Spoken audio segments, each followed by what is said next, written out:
Hi, I'm Marcus. Christmas Eve. Most people were wrapping presents, baking cookies, getting ready for family dinners. Me? I was standing in my boss's office watching my entire world collapse in real time. The fluorescent lights hummed overhead, cold and clinical, as Gerald leaned back in his leather chair, fingers steepled like he was about to deliver a sermon instead of destroy my life. "We're letting you go," he said. Effective immediately. Just like that. No warning. No severance. Just a cardboard box and 30 minutes to clear out my desk before security walked me out. Before we jump back in, tell us where you're tuning in from, and if this story touches you, make sure you're subscribed, because tomorrow, I've saved something extra special for you. I remember the way his mouth moved when he said it, slow and deliberate, like he'd practiced the words in the mirror that morning. Maybe he had. Maybe firing someone on Christmas Eve required rehearsal to get the cruelty just right. I didn't yell. Didn't beg. I just stood there, numb, holding that empty box while the office behind me buzzed with holiday cheer. Someone had hung tinsel around the cubicles. There was a half-eaten gingerbread house on the break room table. Mariah Carey played softly through the speakers, all those high notes about what she wanted for Christmas. I wanted my job back. I wanted answers. I wanted to rewind the last 10 minutes and wake up from whatever nightmare this was. But life doesn't come with a rewind button. So I packed my things. Photos of better days. A coffee mug my sister gave me. The plaque I got for Employee of the Quarter 3 years running. All of it fit into one box, and that somehow made it worse. 10 years of my life reduced to something I could carry with one hand. The elevator ride down felt longer than it should have. 17 floors. I counted every one. By the time the doors opened to the lobby, I'd already started calculating how long my savings would last. Rent was due in a week. Car payment 2 weeks after that. Student loans that never seemed to shrink no matter how much I paid. And now, nothing coming in. The receptionist, young woman named Dana, looked up from her desk as I walked past. Her smile faltered when she saw the box. She knew. Everyone always knows what a cardboard box means when you're carrying it out of a building at 3 in the afternoon. She didn't say anything though. Just looked away, pretended to be very interested in something on her computer screen. That's how it works. People see you falling and they turn their heads because watching makes them complicit. I pushed through the revolving doors into the December cold. Snow had started falling, light and delicate, the kind that looks beautiful until you remember you have to drive in it. The parking lot stretched out in front of me, rows of cars belonging to people who still had jobs, who'd go home tonight and kiss their families and not wonder how they'd pay for groceries next week. My hands were shaking. Not from the cold. From rage. From fear. From the crushing realization that I'd given everything to a company that saw me as disposable. I'd missed birthdays. Skipped vacations. Worked weekends and holidays and late nights until my eyes burned and my back ached. And for what? For Gerald to smile at me across his desk and tell me I was no longer needed. Like I was a broken stapler. Like I didn't matter. I sat in my car for a long time before starting the engine. The box rested in the passenger seat, mocking me with its lightness. I could hear my phone buzzing in my pocket. Probably my girlfriend, Emma, texting to ask what time I'd be home. We were supposed to go to her parents' house for dinner. Her whole family would be there. Aunts, uncles, cousins, everyone gathered around a table piled high with ham and potatoes and pie. And I'd have to sit there and smile and pretend everything was fine. Pretend I wasn't drowning. I pulled out my phone. 3 texts from Emma. 2 missed calls from my sister, Rachel. And 1 voicemail from my father. I didn't want to listen to it. I knew what it would say before I even pressed play. But I did it anyway. Because some part of me, the part that never learned, still hoped. His voice came through the speaker, gruff and impatient. "Heard you got canned. Your mother told me." Honestly, Marcus, I'm not surprised. You never had the backbone for that corporate world. Good riddance. Maybe now you'll finally do something useful with your life. The voicemail ended. No Merry Christmas. No Are you okay? Just disappointment wrapped in a few sentences and delivered like a slap. I sat there in the parking lot, snow collecting on the windshield, phone still pressed to my ear even though the message had ended. Good riddance. Those words echoed in my head, mixing with Gerald's voice, with the hum of the office, with the sound of my own heartbeat pounding in my ears. Good riddance. Like I was trash. Like losing my job was something to celebrate. I'd spent my whole life trying to prove my father wrong. He never believed in me. Not when I graduated high school. Not when I got accepted to college. Not when I landed my first real job at Morrison & Associates, a mid-sized marketing firm downtown. He'd looked at my offer letter and shrugged. Marketing, he'd said. So you're going to sell people things they don't need. Real noble career, son. But I didn't let it stop me. I worked harder than anyone else in that building. I showed up early, stayed late, took on projects nobody else wanted. I built campaigns that brought in millions. I turned failing accounts into success stories. And slowly, I started to believe maybe I'd made it. Maybe I'd finally done something that mattered. Then Gerald called me into his office and shattered that illusion in under 5 minutes. I finally started the car. The engine coughed to life, and I cranked the heat up as high as it would go. My breath still came out in clouds. The drive home was a blur. I don't remember the roads or the traffic or the other cars. I just remember the feeling. Like falling. Like drowning. Like standing at the edge of a cliff and realizing there's nothing behind you but air. When I pulled into the driveway of the apartment Emma and I shared, I saw the Christmas lights she'd strung up last weekend. Little white bulbs wrapped around the porch railing, blinking in patterns that were supposed to be cheerful. They looked sad now. Or maybe that was just me projecting. I grabbed the box and walked inside. The apartment smelled like cinnamon and pine. Emma had baked something. Probably those sugar cookies she made every year, the ones shaped like trees and stars. I heard her humming in the kitchen, and for a second I considered not telling her. Just setting the box down, pretending everything was fine, going to her parents' house and faking my way through dinner. But I couldn't. The weight of it was too much. She appeared in the doorway, wearing the red sweater I'd bought her last Christmas. Her smile was bright, genuine, the kind that used to make everything feel okay. Then she saw the box. The smile didn't just fade. It fell. Collapsed. Her eyes widened and her mouth opened but no sound came out. She knew. Just like Dana knew. Just like everyone always knows. They fired you, she said finally. It wasn't a question. I nodded. Set the box down on the coffee table next to the little fake tree we'd decorated together a week ago. We'd argued about whether to put the star or the angel on top.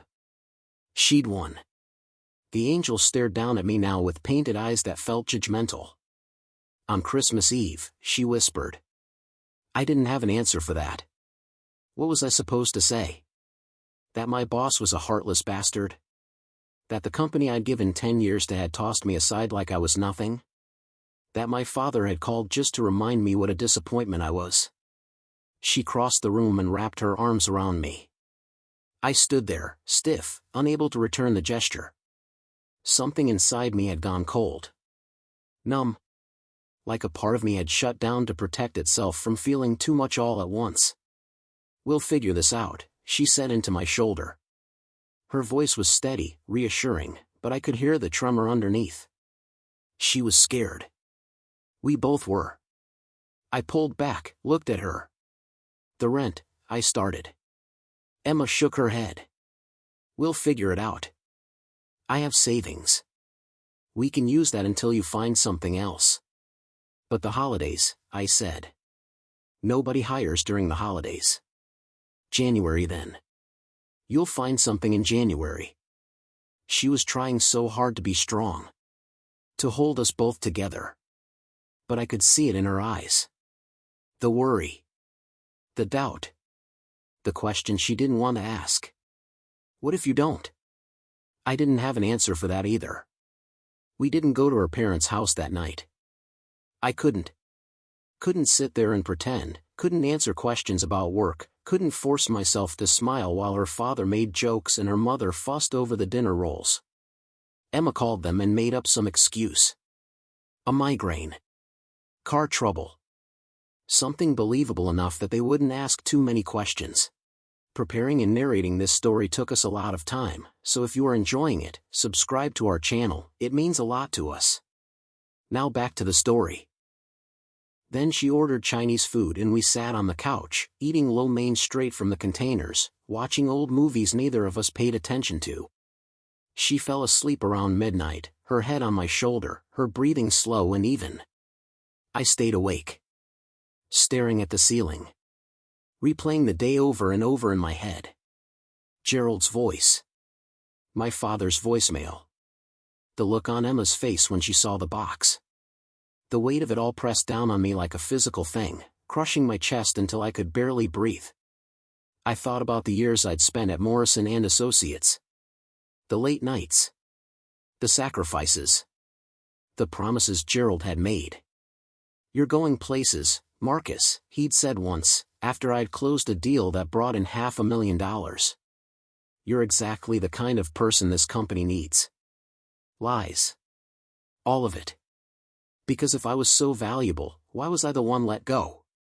Why not Stevens, who showed up hungover half the time? Why not Paula, who spent more time on personal calls than actual work? Why me? I replayed every interaction I'd had with Gerald over the past few months, searching for clues. Had I done something wrong? Missed a deadline?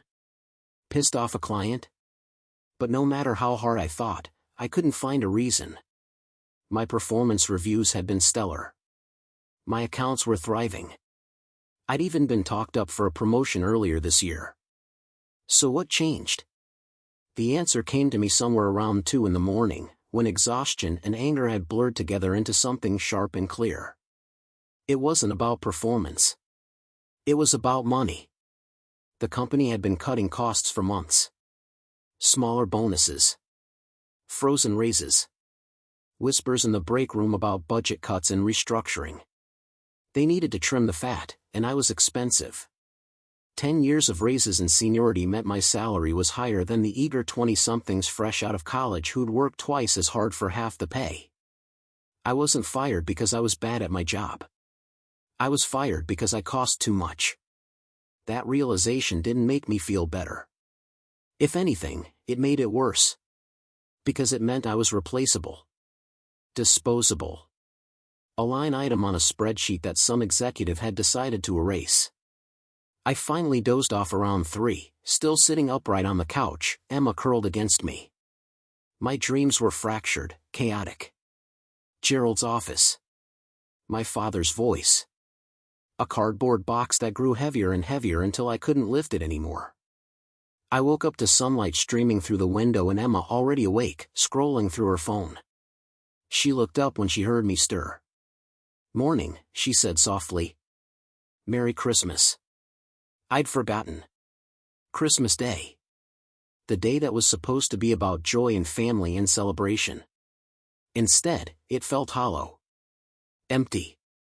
Like someone had scooped out the insides and left only the shell. Emma made coffee. I sat at the kitchen table and stared at my phone, scrolling through job listings that all seemed to require 3 to 5 years of experience in things I'd never heard of. The market was brutal. Oversaturated.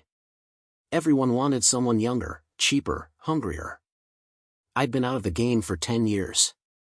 I didn't know the new software, the new strategies, the new buzzwords. I was already obsolete and I'd only been unemployed for 16 hours. My phone rang. I didn't recognize the number, but I answered anyway. Desperate for any lead, any opportunity, any sign that maybe things wouldn't be as bad as they seemed. The voice on the other end was female, young, overly cheerful. "Hi, is this Marcus Holloway?" "Yes," I said. "This is Brenda from Morrison and Associates." I'm calling to remind you that you still have company property that needs to be returned. Your laptop and access card. We'll need those back by end of business today. Today, I repeated. It's Christmas. I understand, but company policy requires all property to be returned within 24 hours of termination. If you can't make it in today, we'll have to send someone to retrieve them. The line went dead before I could respond. I sat there holding the phone, anger bubbling up hot and bitter in my chest. They couldn't even give me Christmas. Couldn't wait one day. Had to call me on the morning of the 25th to demand I return their precious laptop. Emma looked at me from across the kitchen. What was that? I have to go back, I said. To return their stuff. She frowned. Today? Apparently. I stood, grabbed my keys, and headed for the door. Emma called after me, but I didn't stop. I needed to move. Needed to do something before the anger turned inward and ate me alive. The office was nearly empty when I arrived. Just a skeleton crew working the holiday shift and a security guard at the front desk who looked annoyed to be there. I dropped the laptop and access card into the bin he pointed at. He barely glanced at me. Merry Christmas, I said, sarcasm dripping from every syllable. He didn't respond. I walked back to my car and sat in the driver's seat, gripping the steering wheel so hard my knuckles turned white. This was it. The final indignity. Fired on Christmas Eve. Called in on Christmas Day. Treated like a criminal for daring to need an extra day. The drive back home was longer than it should have been. I took side streets, avoiding the main roads where families were probably heading to holiday gatherings. I couldn't stand the sight of it. The happiness. The normalcy. The reminder of everything I'd lost. When I got home, Emma was waiting. She'd set out breakfast. Eggs, toast, orange juice. Comfort food. An attempt to make things feel less catastrophic. I sat down and picked at the eggs, not really tasting anything. She reached across the table and took my hand. We're going to be okay, she said. I wanted to believe her. But all I could hear was my father's voice. Good riddance. All I could see was Gerald's smug face. All I could feel was the crushing weight of failure pressing down on my shoulders. I'd spent 10 years building a life. A career. A sense of purpose. And in one afternoon, it was gone. Just gone. Emma squeezed my hand tighter. I looked up at her, and for the first time since I'd walked out of Gerald's office, I felt something other than numbness. Determination. Cold, hard, unshakable determination. They thought I was done. Thought I'd slink away and disappear. Thought they could discard me and move on without consequence. They were wrong. I didn't say any of this out loud. I just nodded at Emma, squeezed her hand back, and took a bite of the eggs. She smiled, relieved. She thought I was accepting reality. Moving forward. Letting go. But I wasn't letting go. I was planning. Because if there's one thing I'd learned in 10 years of corporate warfare, it's that revenge isn't about anger. It's about patience. And I had nothing but time. The days after Christmas blurred together in a haze of rejection and frustration. I sent out resumes by the dozen. Tailored cover letters. Personalized applications. I reached out to old contacts, former colleagues, anyone who might have a lead. Most didn't respond. The ones who did offered vague sympathies and vaguer promises to keep an ear out. Nobody was hiring. Not in late December. Not in early January. The market was frozen solid, and I was stuck waiting for the thaw. Emma went back to work after New Year's. She was a graphic designer for a small agency downtown. The pay wasn't great, but it was steady, and right now steady was all that mattered. She left every morning with a kiss and a reassurance that things would get better. I stayed home and applied for jobs. Hundreds of them. Positions I was overqualified for. Positions I was underqualified for. Anything that might pay the bills. The silence was deafening. No calls. No interviews. Just automated rejection emails that all said the same thing in slightly different words. We've decided to move forward with other candidates. We appreciate your interest. We wish you the best in your future endeavors. Lies. Corporate speak for you're not good enough. My father called twice. I didn't answer. I couldn't listen to another lecture about my failures. Couldn't hear him say I told you so. Rachel, my sister, called too. I answered that one. How are you holding up? She asked. Her voice was gentle, careful, like she was talking to someone on a ledge. I'm fine, I lied. Marcus, it's okay not to be fine. I know. But I am.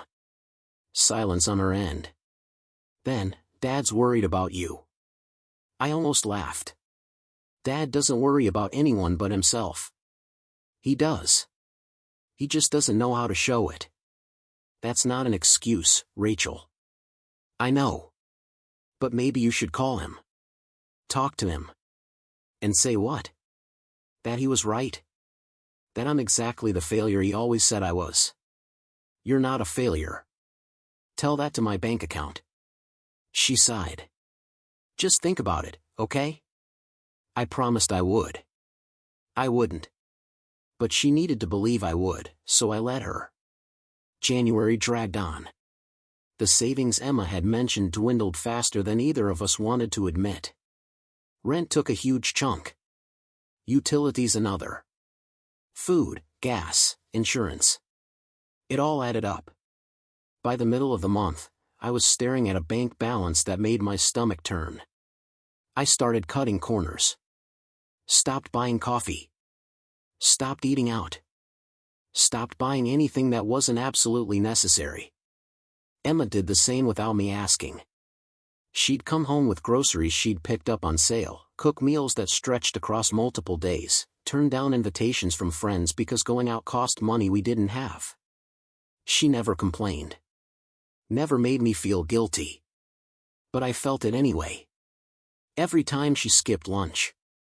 Every time she wore the same clothes because buying new ones wasn't an option.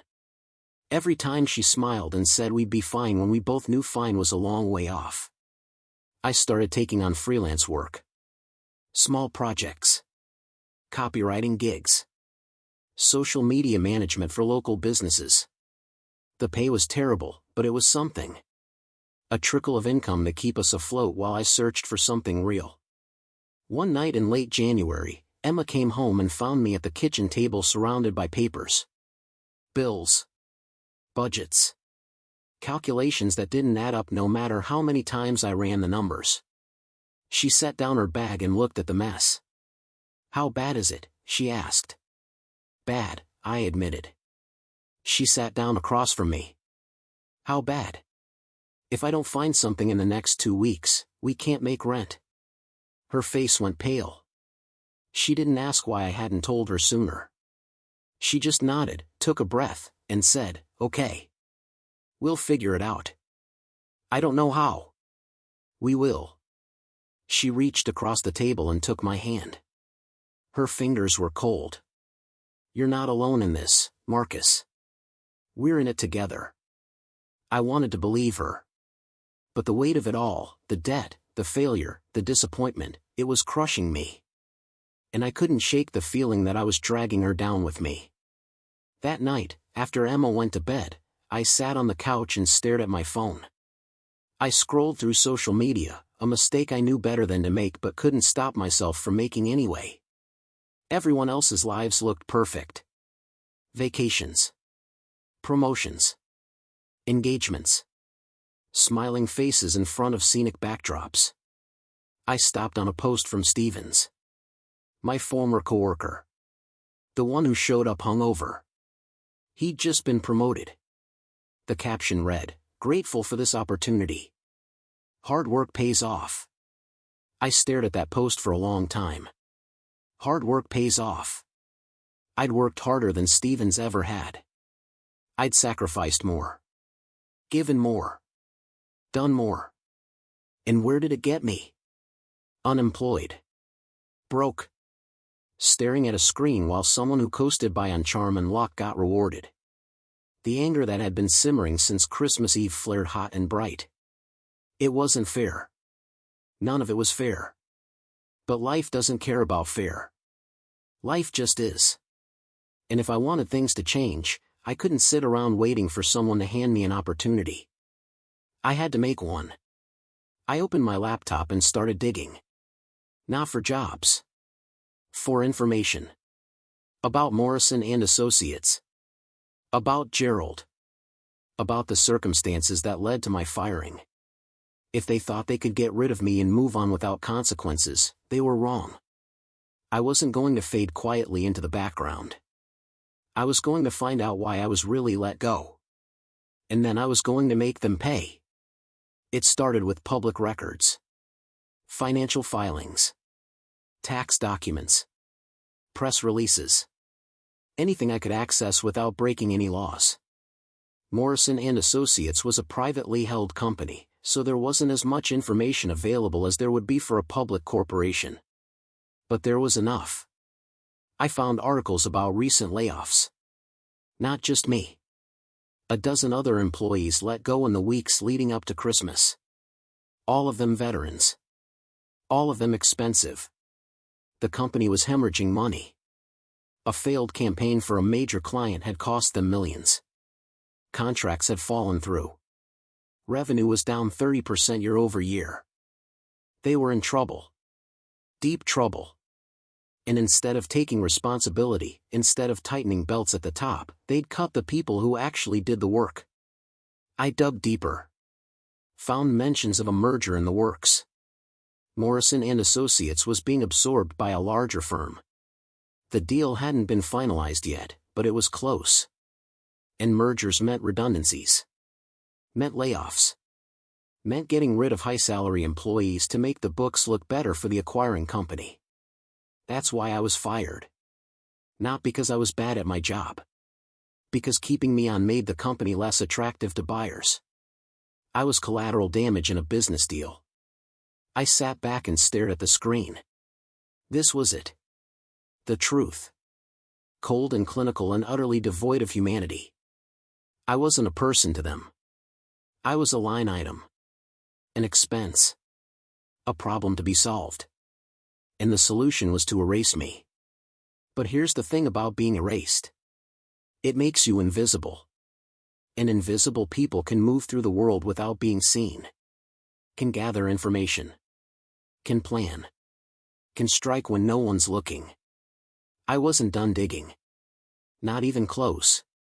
I wanted to know everything. Every detail. Every person involved in the decision to let me go. Every lie they told to justify it. Because if I was going down, I wasn't going down alone. Over the next few days, I became obsessed. I barely slept. Barely ate. Emma would come home and find me at the laptop, eyes red, fingers flying across the keyboard. She'd ask if I was okay. I'd say yes. She'd ask what I was working on. I'd say job applications. It wasn't entirely a lie. I was still applying. Still sending out resumes. But most of my time was spent on something else. On building a case. I reached out to former coworkers. Casual messages. Hey, how have you been? What's new? Most were happy to chat. To vent about the chaos at Morrison and Associates. To share gossip and rumors. And slowly, piece by piece, a picture emerged. Gerald had known about the layoffs for months. Had known who was getting cut. Had smiled to their faces while planning their exits. He'd even thrown a holiday party 2 weeks before Christmas. Open bar. Catered food. A speech about how grateful he was for everyone's hard work. Then, one by one, he called people into his office and ended their careers. Some people cried. Some yelled. Some, like me, just stood there in shock. But everyone left with the same cardboard box and the same empty promises about severance packages that never materialized. I learned other things too. About the merger. About the acquiring company's CEO, a man named Richard Calloway who had a reputation for gutting businesses and selling off the parts. About the bonuses Gerald and the other executives were set to receive once the deal closed. Millions of dollars. While the people who actually built the company got nothing. The more I learned, the angrier I got. Not the hot, explosive kind of anger. The cold kind. The kind that settles into your bones and hardens into something unbreakable. I wasn't just going to expose what they'd done. I was going to make sure everyone knew. Every client. Every employee. Every person who'd ever trusted Morrison and Associates. They thought they could bury the truth. They were wrong. By mid-February, I had everything I needed. Documents. Emails. Testimonies from former employees willing to go on record. A timeline of events that showed exactly how Gerald and the board had manipulated the situation. And a plan. I wasn't sure if it would work. But I had to try. Because the alternative was accepting defeat. Was letting them win. And I'd come too far to give up now. Emma noticed the change in me. I was quieter. More focused. She'd ask what I was thinking about and I'd say nothing. She'd ask if I was okay and I'd say fine. But she knew. She always knew. One night, she sat down next to me on the couch and turned off the TV I wasn't watching. "Talk to me," she said. "About what?" "About whatever's going on in your head. You've been different lately." I shrugged. "Just stressed." "It's more than that." I looked at her. Really looked. She was tired. The kind of tired that comes from carrying someone else's weight. And I realized I'd been so focused on my own anger, my own pain, that I hadn't stopped to consider what this was doing to her. "I'm sorry," I said. "For what?" "For dragging you into this mess." "You didn't drag me into anything. I chose to be here." "I know. But still." She took my hand. "Whatever you're planning, Marcus, just be careful." "I'm not planning anything." She raised an eyebrow. "Don't lie to me." I hesitated. Then, quietly, I told her. Not everything. But enough. About the documents. The evidence. The plan to expose what Morrison and Associates had done. She listened without interrupting. When I finished, she was quiet for a long time. Then she said, "Will it help? Will it get you your job back?" "No." "Will it make you feel better?" "I don't know." "Maybe." She squeezed my hand. "Then do it. But don't lose yourself in the process." I nodded. Kissed her forehead. Promised I wouldn't. But deep down, I wasn't sure if that was a promise I could keep. Because the truth is, I was already lost. Had been since the moment Gerald handed me that box. And the only way to find myself again was to see this through. No matter the cost. The first email went out on a Wednesday morning in late February.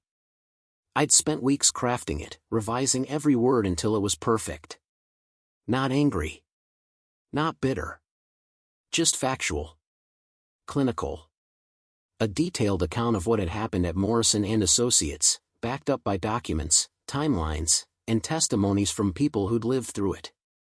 I sent it to every major client the company worked with. 37 emails. 37 companies that had trusted Morrison and Associates with their marketing campaigns, their brand identities, their reputations. Companies that deserved to know the truth about who they were doing business with. I hit send and closed the laptop. My hands were shaking. Not from fear. From anticipation. From the knowledge that I'd just lit a fuse and there was no going back. Emma had already left for work.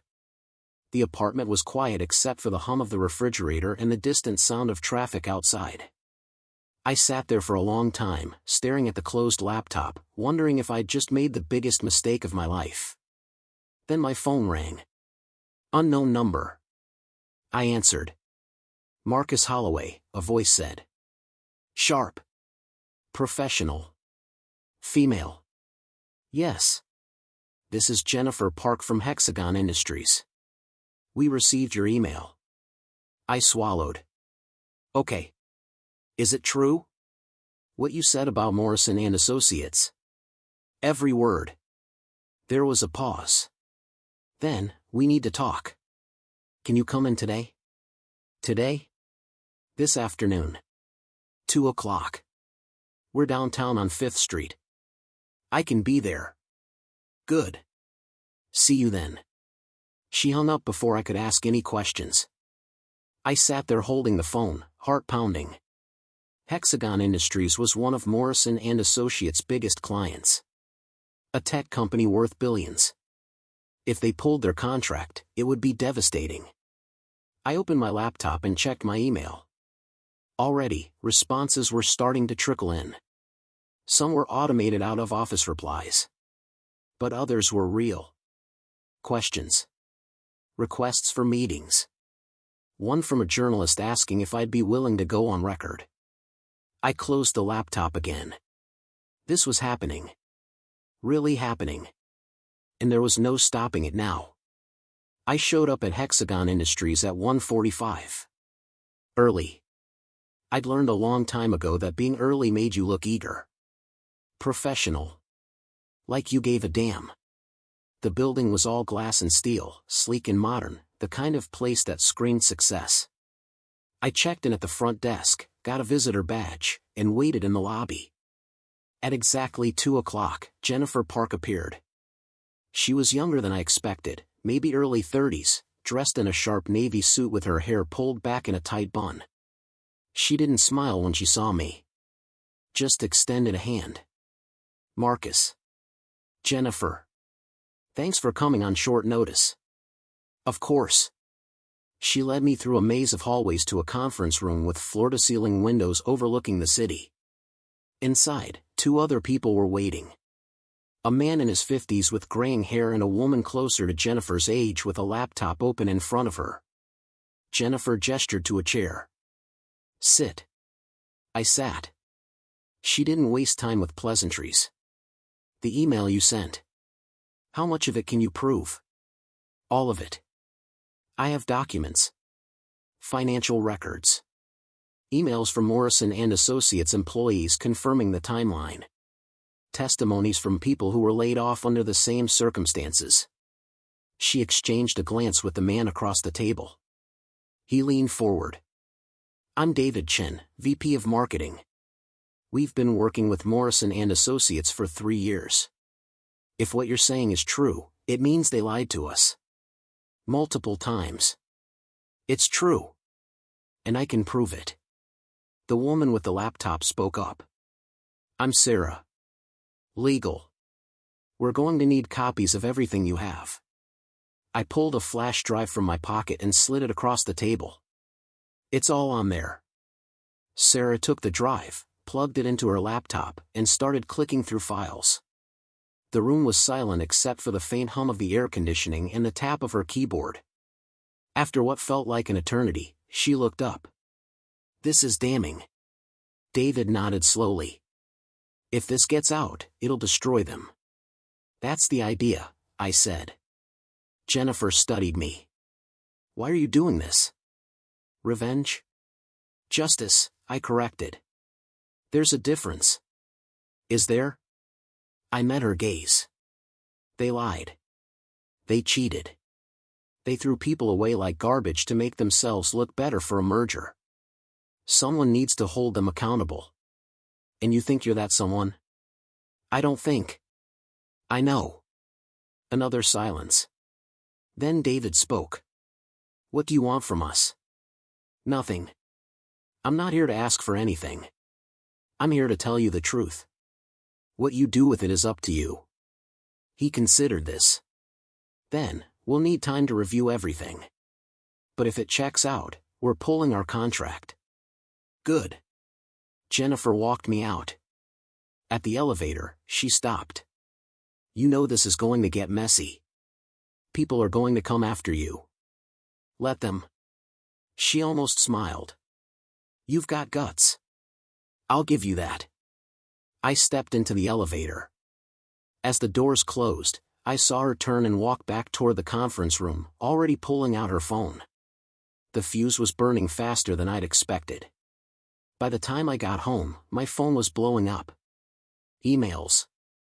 Texts. Voicemails. Most were from people I didn't know. Journalists. Lawyers. Former coworkers asking if I'd lost my mind. One was from Gerald. The subject line read, "We need to talk." I deleted it without opening it. Then I blocked his number. Emma came home around 6 and found me sitting at the kitchen table, staring at my phone like it was a live grenade. She set down her bag and crossed her arms. "So, it's done." I nodded. She didn't ask how I was feeling. Didn't ask if I was okay.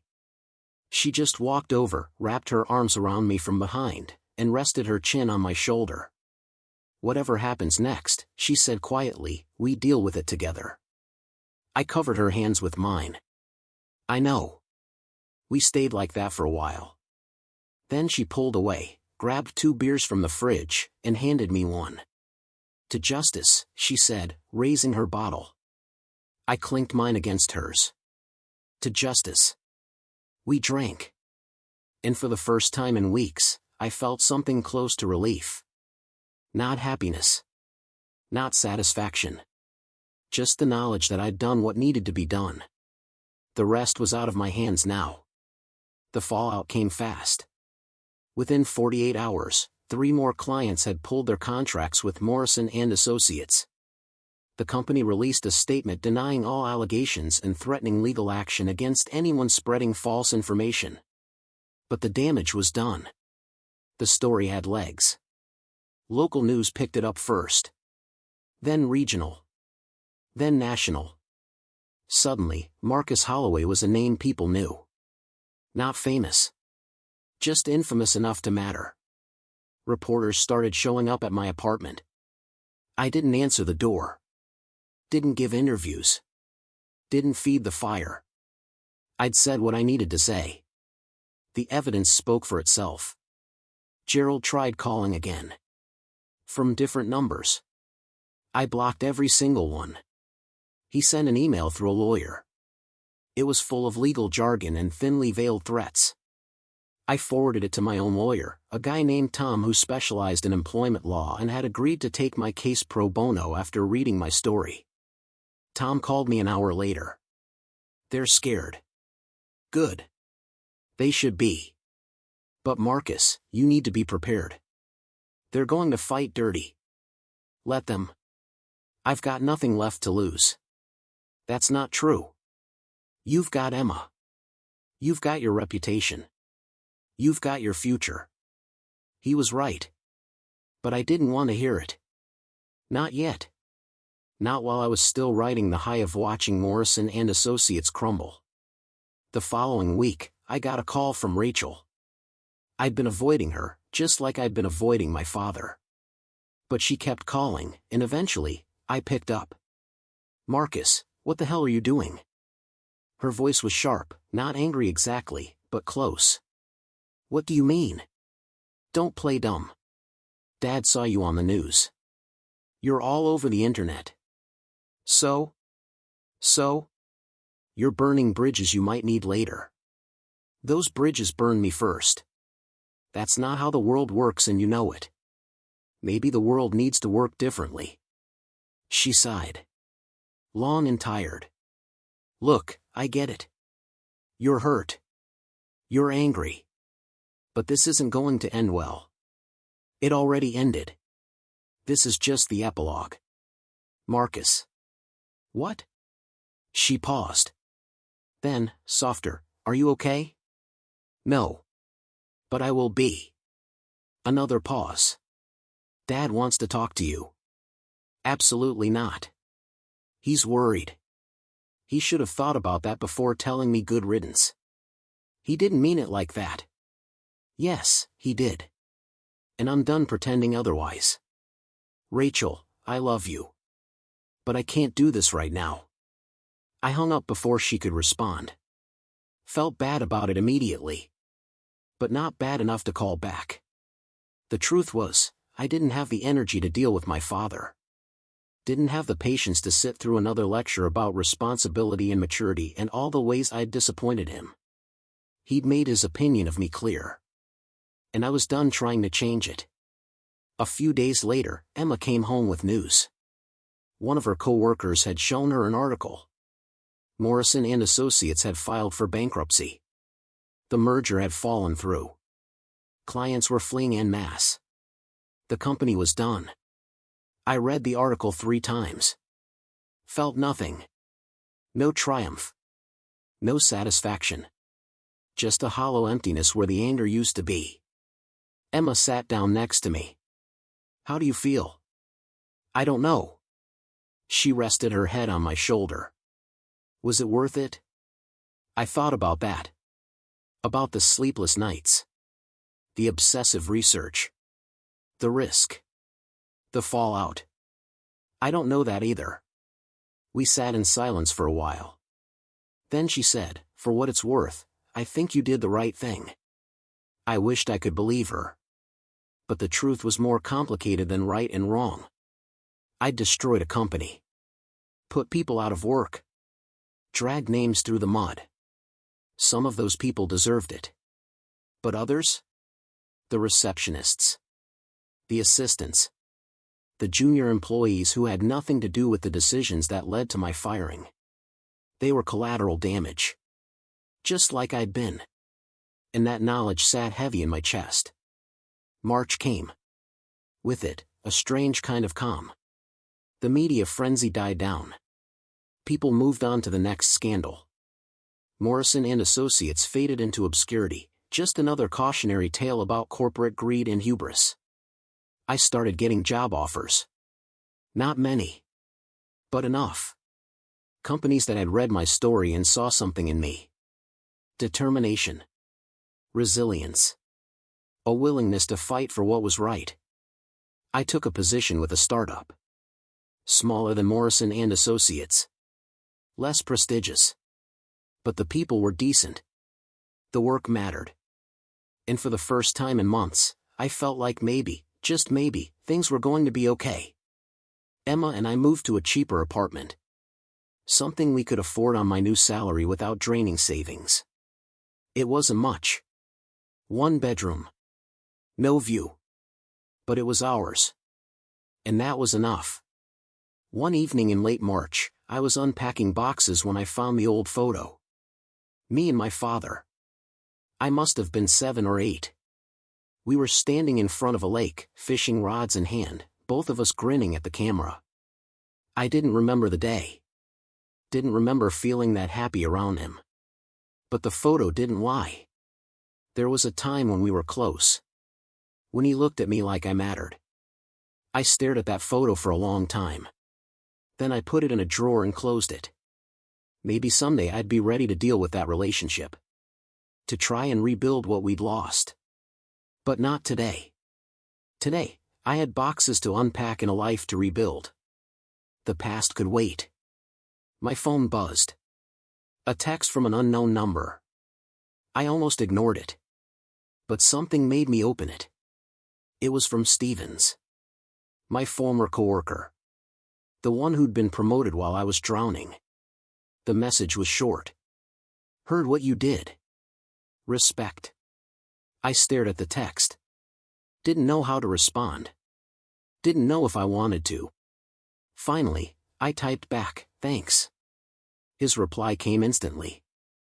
For what it's worth, they screwed me over too. Promoted me just to cover their asses during the merger. Then let me go when it fell through. I felt a pang of something. Not quite guilt. Not quite sympathy. Just recognition. We're all just pieces on a board, I typed. Yeah. Good luck, Marcus. You too. I set the phone down and went back to unpacking. Emma came home an hour later with Chinese food. We ate on the floor surrounded by boxes, laughing about how small the apartment was, how we'd have to get creative with storage, how this was somehow better than the place we'd left behind. And it was. Because this place wasn't tainted by failure. Wasn't haunted by what could have been. It was a fresh start. A chance to build something new. After dinner, Emma pulled out her laptop. We should celebrate. Celebrate what? Surviving. I smiled. Maybe we should. She opened a bottle of cheap wine. We toasted to new beginnings. To second chances. To the fact that we were still standing when so many things had tried to knock us down. The wine was terrible. But we drank it anyway. And for the first time since Christmas Eve, I felt something close to peace.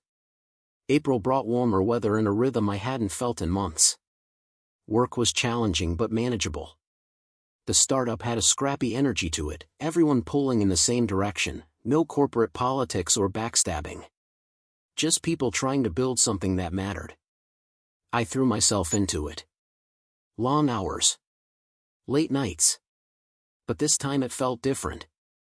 This time I was working for something I believed in. Emma noticed the change. You seem happier, she said one night over dinner. I am. Good. You deserve it. I reached across the table and took her hand. So do you. She smiled. That smile that had kept me going through the darkest days. We'd made it through. Not unscathed. But together. And that counted for something. My phone rang. I glanced at the screen. Tom. My lawyer. I answered. What's up? We got a settlement offer. From Morrison and Associates? What's left of them? How much? $50,000. Plus a written apology. I laughed. Bitter and sharp. That's it? That's what they think my career was worth. Tom was quiet for a moment. It's more than most people get in these situations. I know. But it's not enough. What do you want to do? I thought about it. About the months of suffering. The fear. The anger. The nights I couldn't sleep because I was too busy planning revenge. $50,000 didn't come close to covering that. But taking it meant closure. Meant walking away. Meant moving on. Take it, I said finally. You sure? Yeah. I'm done fighting. He paused. I'll draw up the paperwork. Thanks, Tom. For everything. You earned it, Marcus. What you did took guts. Most people would have just rolled over. I'm not most people. No. You're not. We hung up. I sat there staring at my phone, waiting to feel something. Relief. Satisfaction. Vindication. But all I felt was tired. Tired of being angry. Tired of carrying this weight.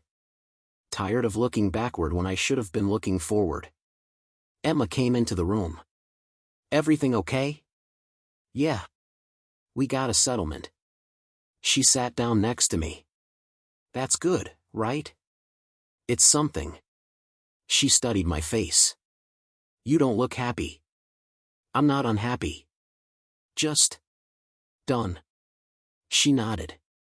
Understood. We sat in comfortable silence for a while. Then she said, Your dad called me today. I looked at her. What? He got my number from Rachel. Wanted to know how you were doing. What did you tell him? That you're doing fine. That you're working. That you're moving forward. She hesitated. He asked if you'd talked to him. I felt a familiar tightness in my chest. What did you say? That it wasn't my place to answer that. That he should reach out to you directly. Has he? Not yet. But I think he will. I didn't respond. Didn't know how to. Emma squeezed my hand. You don't have to talk to him if you're not ready. I know. But maybe. Eventually. Yeah. Maybe eventually. The settlement check arrived 2 weeks later. $50,000. I stared at it for a long time before depositing it. The money helped. Paid off some debt. Gave us a cushion. Made life a little easier. But it didn't erase what happened. Didn't undo the damage. Money never does. I took Emma out to dinner that night. Somewhere nice. The kind of place we couldn't afford back when I was unemployed. We ordered wine. Real wine. Not the cheap stuff. And we talked. About the future. About plans. About dreams we'd put on hold. It felt good. Normal. Like maybe we were finally getting back to who we were before everything fell apart. On the way home, we walked through the park. The trees were blooming. Spring in full force. Everything green and alive and new. Emma stopped at a bench. Sit with me for a minute. We sat. The city hummed around us. Cars. Voices. The distant wail of a siren. She leaned against me. I'm proud of you, she said. For what? For not giving up. For fighting back. For surviving. I kissed the top of her head. I couldn't have done it without you. I know, she said. And I smiled. Because she was right. And because for the first time in months, I felt like I could breathe. The next morning, I woke up to a voicemail. I didn't recognize the number. But the voice I did. It was Gerald. Marcus. I know you probably don't want to hear from me. But I need to say something. I thought about deleting it. But curiosity got the better of me. I pressed play. What you did. It destroyed everything. My career. My reputation. Everything I built. There was a long pause. And you were right to do it. I wasn't expecting that. I sat up, listening closer. I told myself I was making smart business decisions. That I was doing what was best for the company. But the truth is, I was scared. Scared of losing everything. And I took that fear out on people who didn't deserve it. People like you. Another pause. I don't expect you to forgive me. I don't even expect you to care. But I needed you to know. I'm sorry. The voicemail ended. I sat there holding the phone, not sure how to feel. Part of me wanted to feel vindicated. To feel like I'd won. But mostly I just felt sad. Sad for Gerald. Sad for myself. Sad for everyone who'd been caught up in this mess. I deleted the voicemail. Didn't respond. Didn't need to. Some apologies come too late to matter. And some wounds run too deep to heal with words. But at least he'd said it. At least he'd tried. And maybe that was enough. May arrived with a heat that made the city shimmer. I'd settled into my new job. Made friends with my coworkers. Started feeling like I belonged somewhere again. Emma got a promotion. More responsibility. Better pay. We celebrated with pizza and a movie on the couch. Nothing fancy. Just us. The way it should be. One Saturday afternoon, I got a call from Rachel. I answered this time. Hey. Hey yourself. How are you? Good. Really good actually. I'm glad. There was a pause. Then, Dad wants to see you. Rachel. I know. I know. But Marcus, he's not doing well. What do you mean? He's sick. Has been for a while. He didn't want anyone to know. But it's getting worse. My chest tightened. How bad? Bad enough that he's asking to see you. I closed my eyes. Felt the weight of it settle over me like a blanket. Whenever you're ready. But. Soon. Yeah. I'll think about it. That's all I'm asking. We hung up. I sat there for a long time, staring at nothing. Thinking about my father. About the voicemail from Christmas. About all the years of disappointment and distance. Emma found me like that. Sitting. Staring. She didn't say anything. Just sat down next to me and waited. My dad's sick, I said finally. I know. Rachel called me. Why didn't you tell me? I wanted you to hear it from her first. I nodded. Appreciated that. She took my hand. Are you going to see him? I don't know. Do you want to? I thought about it. Really thought about it. Part of me wanted to say no. To let the distance stay. To protect myself from more hurt. But another part. The part that remembered fishing trips and bedtime stories and a father who used to look at me like I mattered. That part said yes. Yeah. I think I do. Emma squeezed my hand. Then we'll go. Together. I looked at her. You don't have to. I want to. We'll face it together. Just like everything else. I pulled her close. Held on tight. And for the first time since I'd heard the news, I felt like maybe I could do this. Maybe I could face my father. Not for him. But for me. Because some wounds need to be acknowledged before they can heal. And I'd carried this one long enough. The drive to my father's house took 2 hours. Emma drove. I stared out the window, watching the landscape change from city to suburbs to the rural stretch of road I'd grown up on. The house looked smaller than I remembered. The paint was fading. The lawn overgrown. A far cry from the pristine property my father used to maintain with military precision. Rachel met us at the door. She looked tired. Older. Like the weight of caring for him had aged her. She hugged me. Held on longer than usual. He's in the living room, she said quietly. Go easy on him. I nodded. Emma squeezed my hand. I'll be right here. I walked through the house. Past the kitchen where I used to eat breakfast. Past the hallway where that photo of the retirement party used to hang. It was gone now. Replaced by pictures of Rachel's kids. My father sat in a recliner by the window. He'd lost weight. A lot of it. His face was gaunt, his hands thin and frail. He looked up when I walked in. Marcus. Dad. We stared at each other. Two strangers who used to be family. He gestured to the couch. Sit. I sat. The silence stretched. Finally, he spoke. Thank you for coming. Rachel said you were sick. He nodded. Cancer. Stage 4. I'm sorry. He waved a hand. It is what it is. More silence. Then, I heard what you did. To that company. Yeah. He looked at me. Really looked. For the first time in years. That took guts. I didn't know how to respond to that. So I didn't. He continued. I was wrong. About a lot of things. But especially about you. I never gave you credit. Never believed you could make it. And I'm sorry for that. The words hung in the air between us. Heavy.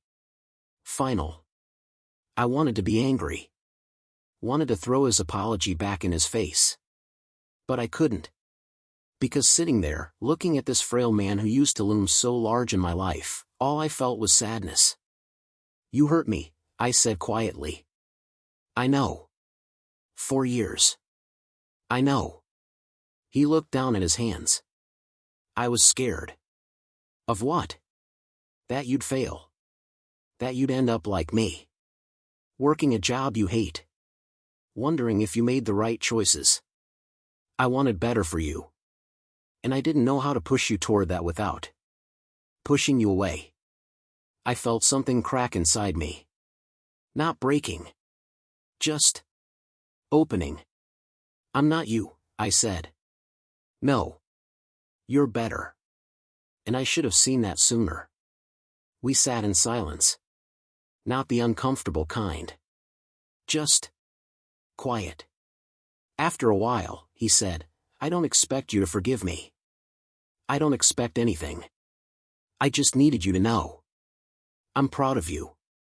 Those words. The ones I'd waited my whole life to hear. They didn't fix everything. Didn't erase the hurt. But they mattered. Yeah. I nodded. They mattered. I stayed for an hour. We talked. Not about the past. Just small things. His garden. My new job. Emma. Rachel's kids. Normal things. Family things. When I stood to leave, he reached out and took my hand. His grip was weak. But it was there. Take care of yourself, son. You too, Dad. Emma was waiting in the kitchen with Rachel. She stood when she saw me. Ready? Yeah. Let's go. We said goodbye. Walked to the car. Drove away. I didn't look back.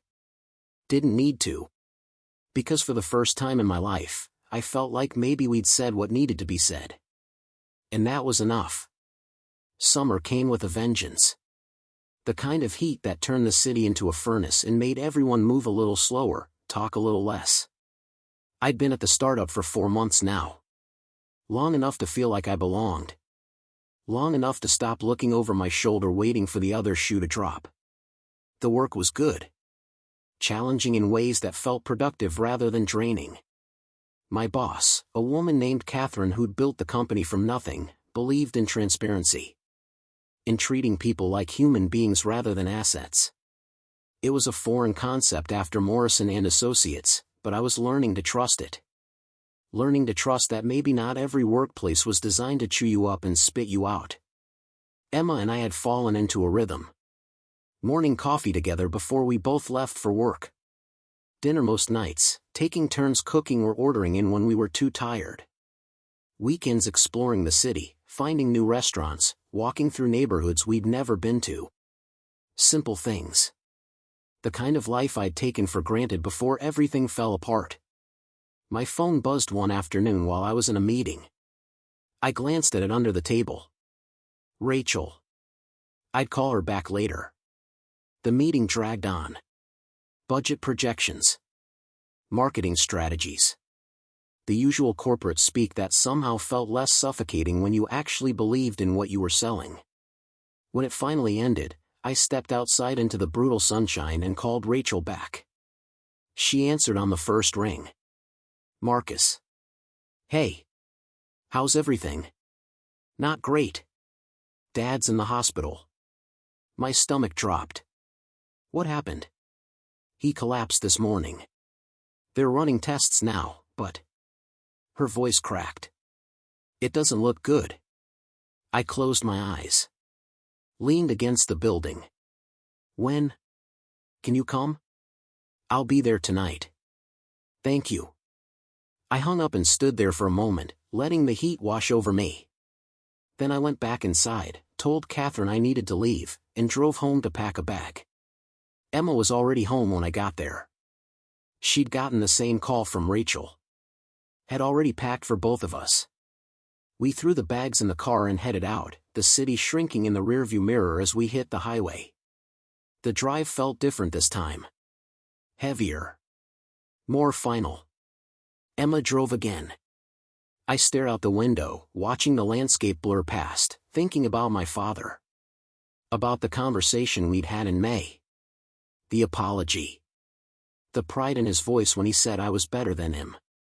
I'd left that day feeling something close to peace. Like maybe we'd found a way forward. Now I wondered if we'd run out of time. The hospital was sterile and cold, all white walls and fluorescent lights that made everyone look half dead. Rachel met us in the waiting room. Her eyes were red. She'd been crying. He's stable, she said. For now. But the doctors said. She couldn't finish. Didn't need to. I pulled her into a hug.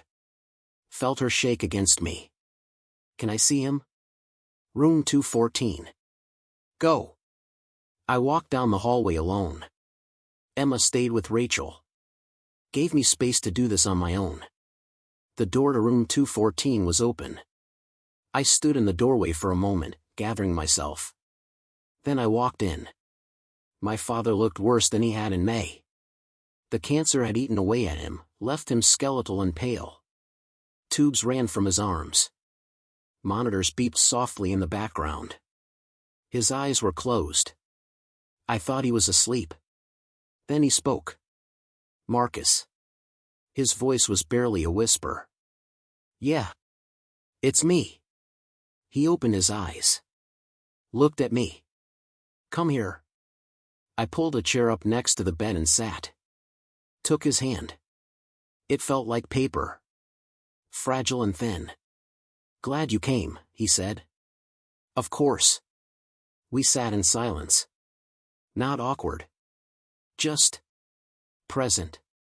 After a while, he said, "I don't have much time." "Dad." "No. Listen. I need to say this while I still can." I waited. He took a breath. Slow and labored.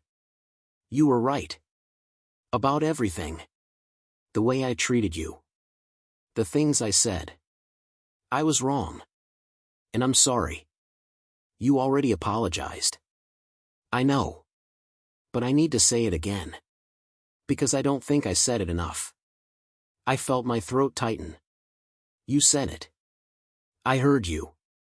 He squeezed my hand. Weak but deliberate.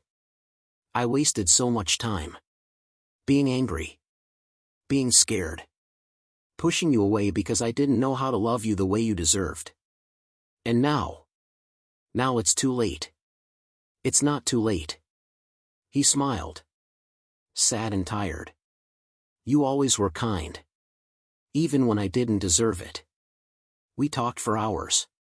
About everything. About nothing. About the past and the parts of it we wished we could change. About the future he wouldn't see. About forgiveness and regret and all the things we should have said years ago. At some point, Emma came in with coffee. She sat quietly in the corner, giving us space but staying close. Being there the way she always was. When visiting hours ended, a nurse came in and told us we had to leave. My father looked at me. "Will you come back tomorrow?" "Yeah. I'll be here." He nodded. Closed his eyes. I stood, squeezed his hand one last time, and walked out. Emma and I got a hotel room nearby. Neither of us slept much. Just lay there in the dark, holding each other, waiting for morning. The call came at 4 a.m. "Rachel."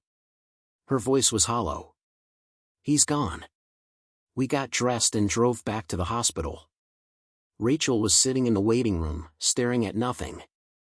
I sat down next to her. She leaned against me. I held her while she cried. Emma sat on her other side, quiet and steady. After a while, Rachel pulled away. Wiped her eyes. "He asked me to give you something." She reached into her bag and pulled out an envelope. My name was written on the front in shaky handwriting. I opened it. Inside was a letter. Just a few lines. "Marcus. I know I wasn't the father you deserved. But you became the man I always hoped you'd be. Not because of me. In spite of me. And I'm proud of you. More than I ever said. More than I ever showed. Take care of your sister. Take care of Emma. And don't make the same mistakes I did. Don't waste time being afraid. Life's too short. And regret is too heavy. I love you, son. Always did. Even when I didn't know how to say it." The letter ended there. I read it 3 times. Then I folded it carefully and put it back in the envelope. Rachel watched me. "You okay?" "Yeah. I think I am." We stayed at the hospital for a few more hours. Signed papers. Made arrangements. Did all the things you have to do when someone dies. It was exhausting and bureaucratic and completely devoid of emotion. Just tasks. One after another. By the time we left, the sun was up. The world kept turning like nothing had happened. Like my father hadn't just slipped away in a sterile room while the rest of the city slept. Emma drove us back to Rachel's house. We spent the day there. Making calls. Notifying family. Planning a funeral. It was surreal. Going through the motions while feeling completely numb inside. That night, I sat on Rachel's porch with a beer I wasn't drinking. Just holding it. Watching the stars. Emma came out and sat next to me. How are you feeling? I don't know. Sad. Relieved. Guilty for feeling relieved. She rested her head on my shoulder. That's normal. I know. Doesn't make it easier. No. It doesn't. We sat in silence. Then she said, he loved you. You know that, right? I do now. Good. Because he did. Even when he didn't know how to show it. I took a sip of the beer. It was warm and flat. You think he meant it? The letter? She lifted her head and looked at me. Do you? I thought about it. About the apology in May. About the conversation in the hospital. About the years of distance and disappointment. Yeah. I think he did. Then that's all that matters. I nodded. Took another sip. And for the first time since the call came, I let myself cry. The funeral was small. Just family and a few close friends. Rachel gave a eulogy. Talked about our father as a man who worked hard, loved fiercely in his own way, and struggled to show it. It was honest without being harsh. Loving without being dishonest. I didn't speak. Didn't trust myself to get through it without breaking down. But I stood at the front with Rachel and accepted condolences from people I barely remembered. They all said the same things. He was a good man. He'll be missed. I'm sorry for your loss. I nodded and thanked them and tried to believe it. After the service, we gathered at Rachel's house. People ate casseroles and talked in hushed tones. I stood in the kitchen, nursing a glass of water, watching everyone through the doorway. Emma found me there. You doing okay? Yeah. Just needed a minute. She stood next to me. We watched the crowd together. After a while, she said, your dad would be proud of how you're handling this. You think? I know. I wanted to believe her. Wanted to think that somewhere, somehow, he was looking down and seeing me hold it together. Seeing me take care of Rachel. Seeing me be strong. But mostly I just felt tired. The guests started leaving around 8. By 9, it was just me, Emma, and Rachel. We sat in the living room, surrounded by half-eaten food and wilting flowers. Nobody said anything. We were all too exhausted. Finally, Rachel spoke. What happens now? What do you mean? With the house? With his things? I don't know. We'll figure it out. She nodded. Stared at her hands. I'm going to miss him. Me too. Even after everything. Yeah. Even after everything. Emma reached over and took both our hands. You two have each other. That's what matters. Rachel smiled. Small but genuine. Thank you. For being here. For both of us. Emma squeezed her hand. Family. That's what we do. And sitting there, in that quiet living room with the two people who mattered most, I realized she was right. Family wasn't just blood. It was the people who showed up. Who stayed. Who held you together when everything else fell apart. And I'd been lucky enough to find that. Even when I thought I'd lost it. We stayed with Rachel for a few more days. Helped her sort through things. Donated clothes. Packed up photos. Decided what to keep and what to let go. It was hard. Every item carried a memory. Every room held a ghost. But slowly, we worked through it. Made progress. By the end of the week, the house felt lighter. Less heavy with the weight of the past. On our last night, Rachel and I sat on the porch. Just the two of us. Emma had gone to bed early. The air was cool. Summer fading into fall. You going to be okay? I asked. Rachel nodded. Yeah. I think so. It'll be weird being here without him. But I'll manage. You sure? She looked at me. I've got my kids. My husband. And you're just a phone call away. I smiled. Always. She leaned back in her chair. He really did love you, you know. I know. And he knew you loved him. Even when you were angry. That mattered to him. I hoped so. Rachel reached over and squeezed my hand. It did. I promise. We sat in comfortable silence. Listening to the crickets. Watching the stars. After a while, she said, "What about you? What are you going to do now?" I thought about it. About the job. About Emma. About the life we were building together. Keep moving forward, I said. That's all any of us can do. She smiled. Dad would like that. Yeah.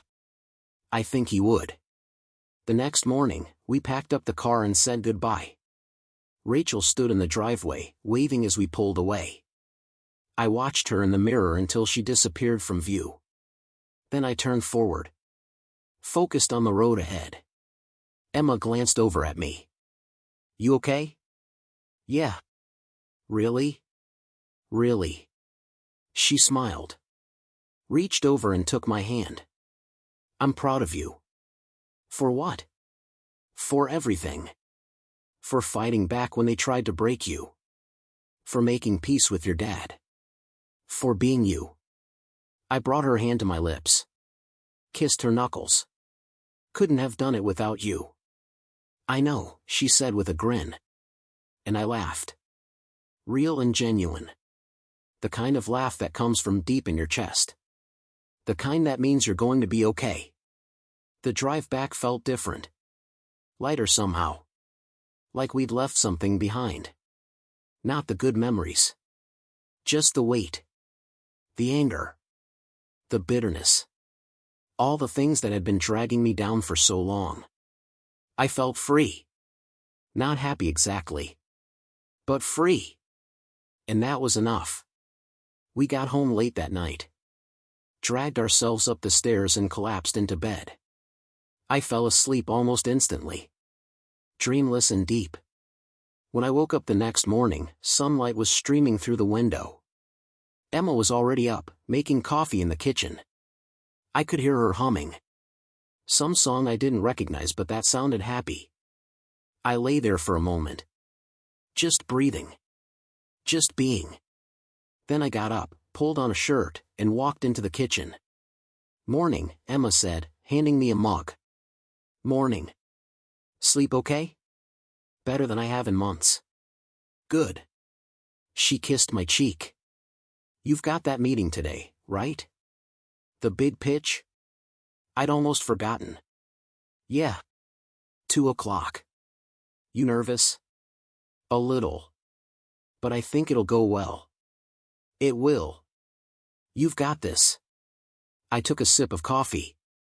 Strong and hot. Just the way I liked it. Thanks. For believing in me. Always, she said. And I believed her. The meeting went better than expected.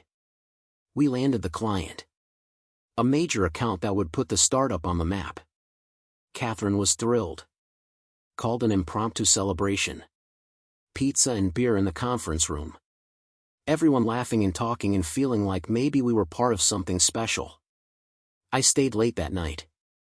Not because I had to. But because I wanted to. Because for the first time in a long time, I loved what I was doing. Loved the people I was doing it with. Loved the life I was building. When I finally left, the city was quiet. Just the hum of streetlights and the distant sound of traffic. I walked to my car, got in, and sat there for a moment. Thinking about everything that had happened. The firing. The betrayal. The revenge. The reconciliation. All of it. And I realized something. I'd been so focused on what I'd lost that I'd missed what I'd gained. Strength. Resilience. Clarity. A partner who loved me unconditionally. A sister who'd always have my back. A career that mattered. Peace with my father before it was too late. I'd lost a job. But I'd found myself. And that was worth more than any paycheck.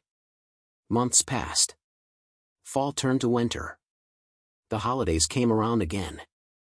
This time, they felt different. Emma and I hosted Thanksgiving. Just a small gathering. Rachel and her family. A few friends from work. Nothing fancy. Just good food and good company. We laughed. Told stories. Made new memories to replace the old ones. On Christmas Eve, exactly 1 year after I'd been fired, Emma and I sat on the couch. The tree was lit. Presents underneath. Everything quiet and peaceful. "You know what today is?" she asked. I nodded. 1 year. How does it feel? Honestly? Like a lifetime ago. She rested her head on my shoulder. You've come a long way. We both have. Yeah. We have. I thought about Gerald. About Morrison and Associates. About the anger that had consumed me for so long. It felt distant now. Like something that had happened to someone else. I'd let it go. Not forgotten. Just released. Moved past it. Emma lifted her head. I got you something. We said we weren't doing gifts this year. I know. But I couldn't help myself. She handed me a small box. Wrapped in silver paper with a red bow. I opened it carefully. Inside was a leather journal. Simple and elegant. What's this for? Whatever you want. But I thought. Maybe you could write down your story. Everything that happened. Everything you learned. I looked at her. Why? Because someone might need to hear it someday. Someone going through the same thing. And they'll need to know they can survive it. I ran my hand over the cover. Smooth and cool. Thank you. She kissed me. Soft and sweet. Merry Christmas, Marcus. Merry Christmas. That night, after Emma went to bed, I opened the journal. Stared at the blank first page for a long time. Then I picked up a pen and started writing. My name is Marcus. And this is the story of how I lost everything and found myself. The words came easily. Faster than I expected. I wrote about the firing. About my father's voicemail. About the anger and the planning and the revenge. About the fallout and the consequences and the unexpected peace that came after. I wrote about reconciliation. About forgiveness.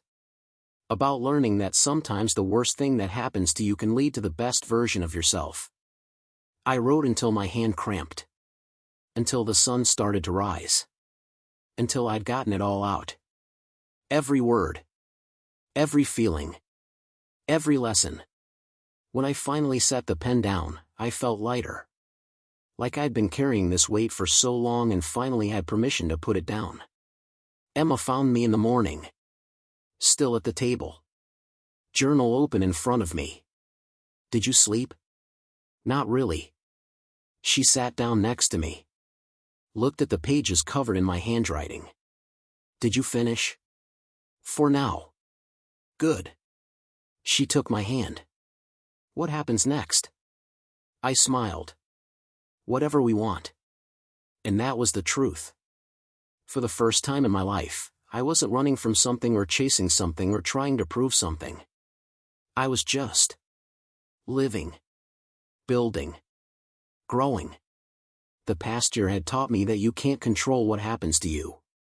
But you can control what you do about it. You can let it destroy you. Or you can let it remake you into something stronger. I chose stronger. And that made all the difference. Summer came again. We moved into a bigger apartment. Something with a view. Emma got promoted. I got a raise. We adopted a dog. A rescue named Charlie who was all energy and no manners but who made us laugh every single day. Life was good. Not perfect. But good. And good was enough. One evening in July, we were walking Charlie through the park when my phone rang. Unknown number. I almost didn't answer. But something made me. Hello? Marcus Holloway? Yes. This is Thomas Brennan. I'm a literary agent. I read your story.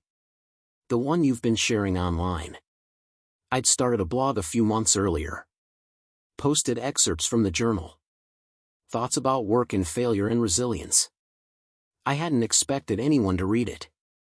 But people did. And they responded. Shared their own stories. Told me how much it meant to them. Okay, I said. I think there's a book here. A real one. Would you be interested in talking about it? I looked at Emma. She was smiling. Nodding. Yeah. I'd be interested. Good. Let's set up a meeting. We hung up. I stood there holding the phone. Charlie tugged on the leash. Emma laughed. Well? I guess I'm writing a book.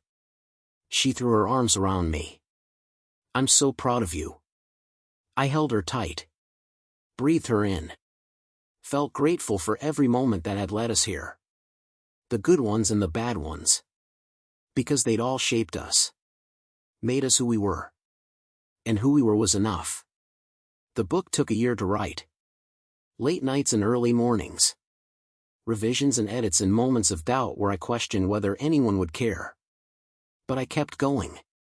Kept writing. Because the story mattered. Not just mine. But everyone's who'd ever been knocked down and had to find the strength to get back up. It was published the following spring. Hit shelves with a quiet release. No fanfare. No expectations. Just a book about surviving the worst and coming out the other side. Then something happened. People started reading it. Sharing it. Talking about it. It climbed the bestseller lists. Got reviewed in major publications. I started getting invited to speak. To share my story with rooms full of people who'd been through similar experiences. Who needed to hear that they weren't alone. That there was a way forward. I never expected any of it. Never imagined that losing my job would lead to this. To a career I actually loved. To a platform to help others. To a life that felt meaningful. Emma came with me to every speaking event. Sat in the front row. Smiled at me when I got nervous. Reminded me why I was doing this. Not for the recognition. Not for the money. For the people who needed to hear it. One night after a particularly emotional talk, a young man approached me. He was maybe 25. Eyes red like he'd been crying. Thank you, he said. For what? For telling your story. I just got fired. 2 weeks ago. And I've been.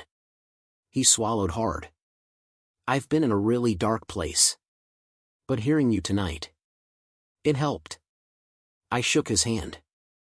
It gets better. I promise. I know that now. We talked for a few minutes. I gave him my email. Told him to reach out if he ever needed to talk. He thanked me again and walked away. Emma appeared at my side. That was beautiful. It's why we do this. She kissed my cheek. I love you. I love you too. And in that moment, standing in a half-empty auditorium, I realized something. I'd spent so much of my life chasing success. Chasing approval. Chasing some external validation that I was enough. But I'd had it backward. Success wasn't about what you achieved. It was about who you became. About the lives you touched. About the difference you made. And by that measure, I'd already won. Years passed. The book became a series. Speaking engagements turned into a full-time career. Emma and I got married. Small ceremony. Just family and close friends. Rachel stood as my best man. Gave a speech that made everyone cry. We bought a house. Nothing extravagant. Just a place we could call home. Filled it with memories and laughter and all the small moments that make a life. I stayed in touch with some people from Morrison and Associates. The ones who'd been let go like me. We formed a kind of informal support group. Met once a month. Shared stories. Offered advice. Reminded each other that we were more than our worst moments. Gerald reached out once. Years after the company had folded. Sent an email. Short and to the point. Said he'd read the book. Said he was sorry. Said he hoped I was doing well. I didn't respond. Not out of anger. Just because some chapters are meant to stay closed. Some people are meant to remain in the past. And that was okay. Forgiveness didn't mean reconciliation. It just meant letting go. My father had been gone for 5 years when I finally visited his grave. I'd avoided it. Not out of anger. Just because I didn't know what to say. But on the anniversary of his death, I drove out to the cemetery with flowers. Stood at his headstone. Read the inscription. Beloved father and grandfather. Devoted husband. Hard worker. It didn't capture him. Not really. But then again, how do you sum up a complicated man in a few lines? I set the flowers down. Sat on the grass. And I talked to him. Told him about the book. About Emma. About the life I'd built. About how I'd finally figured out what he'd been trying to tell me all along. That success wasn't about proving anything to anyone. It was about being at peace with yourself. I don't know if he heard me. Don't know if he was listening. But it didn't matter. I needed to say it. Needed to close that loop. When I stood to leave, I felt lighter. Like I'd finally put down a burden I'd been carrying for too long. Emma was waiting in the car. She didn't ask how it went. Just took my hand and drove us home. That night, I pulled out the journal. The original one Emma had given me years ago. Flipped to the last page. And I wrote one final entry. My name is Marcus. And this is the story of how I learned that sometimes you have to lose everything to find what really matters. I closed the journal. Set it on the shelf next to the others. And I walked into the living room where Emma was waiting. Charlie at her feet. The life we'd built together spread out before us. It wasn't the life I'd planned. Wasn't the life I'd imagined. But it was mine. And it was beautiful. And it was enough. Up next, you've got 2 more standout stories right on your screen. If this one hit the mark, you won't want to pass these up. Just click and check them out.